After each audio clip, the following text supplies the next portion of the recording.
bobolarimiz bolaligi. Buyuk bobolarim bolaligi. Buyuk bobolarim bolaligi. Buyuk bobolarim bolaligi. Buyuk bobolarim bolaligi. Buyuk bobolarim bolaligi. Buyuk bobolarim bolaligi. Buyuk bobolar bolaligi.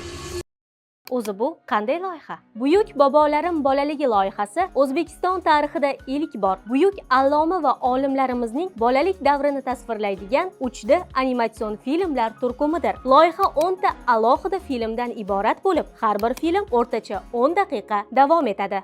Loyiha aynan nimasi bilan ahamiyatli? Ushbu loyiha orqali yosh avlod buyuk ajdodlarimizning aqli, irodasi va ilmga bo'lgan intilishini ko'radi. Xo'sh, bu turkumda nimalarni ko'rish mumkin? Animatsion filmda Xorazmiyning saroy qurilishida ustalarga murakkab hisoblashni oson usulda tushuntirib, binoni o'z vaqtida bitishiga sabab bo'lishidan tortib, Farg'oniyning tanobchiga soliqni adolatli taqsimlash uchun daryo suvini o'lchash asbobini yaratishigacha, Ibn Sinoning qush va jonivorlarni davolash orqali tabobat sirlarini kashf etishidan to Yusuf Xosxojibning yoshligidayoq turkiy tilda asar yozishiga qiziqib qolishigacha, Qoshg'ariyning turkiy qabilalarini kezib, lug'at tuzishidan boshlab, Beg'zodning ustaxonada oddiy laganga chizilgan murakkab naqshi bilan necha yillik ustalarni lol qoldirib, buyuk musavvirga aylanishigacha, Navoiy bolaligidan she'rlari bilan Lutfiyni lol qoldirishi-yu, Ulug'bekning yulduzlar ilmini o'rgangani bilan Amir Temurni hayratga solishigacha, yosh Beruniyning butun boshli yer shaklini taxmin qilishi va she'riyatga mehr qo'ygan Boburning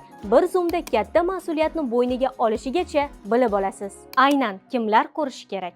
Turkumni faqat yosh tomoshabinlar emas, ayniqsa ota-onalar ham ko'rishi kerak. Chunki filmlar bolalarga ilmga qiziqishni o'rgatish bilan birga, ota-onalarga allomaning ota-onasi aslida qanday bo'lishi kerakligini ham his qildiradi. Turkumni qachon tomosha qilish mumkin? 16-dekabr kuni O'zbekiston Milliy kino san'at saroyida Buyuk bobolarim bolaligi turkumining katta namoyishi bo'lib o'tadi. Premyerada barchangizni kutamiz.